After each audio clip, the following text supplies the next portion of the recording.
शिव आणि हरण. एका हरणाचे फाटीक शिकाऱ्याचे कुत्रे लागले.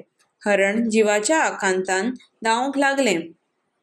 जीव वाटावपा खातीर ते एके गोलीन भितर सरले.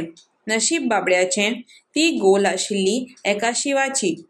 हरण आयतेंच भितर आयलां हें पळोवन शिवान ताचेर उडी घाली.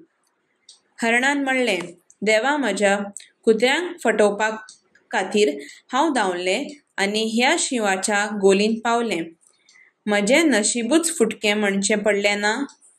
शिव हें आयकूंक उरलो आनी हरणान थंयच्यान धांवलें आनी जीव साल्वार केलो.